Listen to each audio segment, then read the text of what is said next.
Osman'ı isterim. Merhamet sahibi ol rehmi gani, nesli mürsel hükmü hanı isterim. Merhamet sahibi rahmani gani, nesli mürsel hükmü hanı isterim. Xurucu qabildən sorsan fikrimi, mən Allah'tan Osman'ı isterim. Merhamet sahibi ol rahmi bani, nesli mürsel hükmü hanı isterim. Millet dedi ki Allah senin ocağını batırdı mı? Ola bura Osman'ın yeri miydi? Rahmetli devam edin. Neçenliğin rengi kıpkırmızı oldu.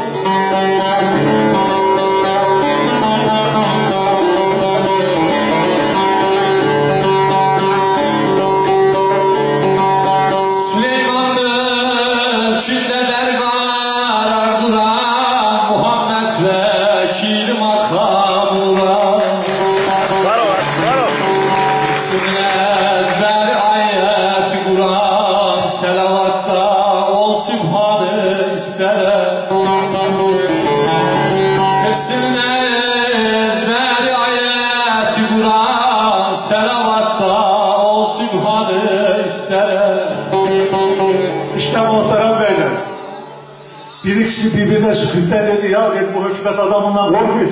Gelin buna cesaret verek, bu korkusundan Rus isteyen diyecek yerine Osmanlı'yı isteyen dediler. Şöyle dediler şeyde korkma ya biz burada korkma. Şeyde yola devam edin. Emri hak yerinden çekilmiş kalem, varmış bir ettiğim yetişti bela. Mülkünde saltanat hükmünde alem, divanında şevket şanı isterim. Mülkünde saltanat hükmünde alem, divanında şevket şanı isterim. Bu yüce Allah'ın bize verdiği bir cezadır, yoksa siz buraya gelemezdiniz. Bir Osmanlı paşası olsaydı 200-300 kişiyi ayakta tutmazdı. Sizde merhamet yok, insaf yok, ne yapıyorsun yap. Devam edin.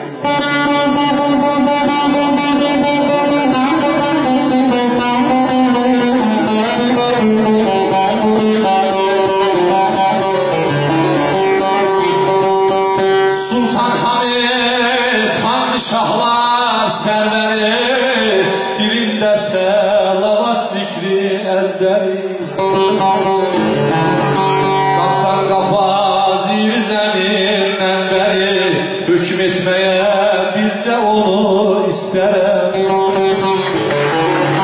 Kaftan kafa zir zeminden beri, hükmetmeye bizce onu isterim.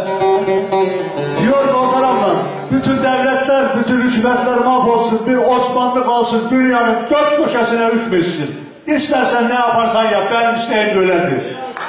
Anadolu'nun rengi kızarıyor, kılıcı çıkarıp halıya dokunuyor. Şenli Baba devam ediyor.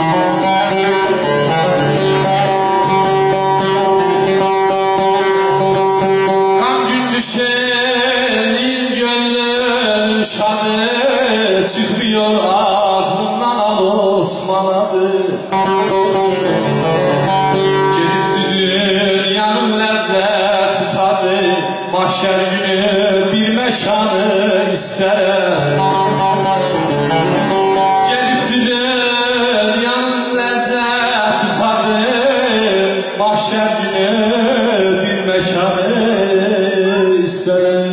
Hak gündür şerliyen gönlünün şadı, çıkmaz hatırımdan al Osman adı. Gidip bir dünyanın lezzeti tadı, menşer günü bir mekanı isterim. Siz geldiniz, dünyanın lezzeti de gitti, tadı da gitti, ben de ölüm istiyorum. Eline ne geliyorsa onu yap.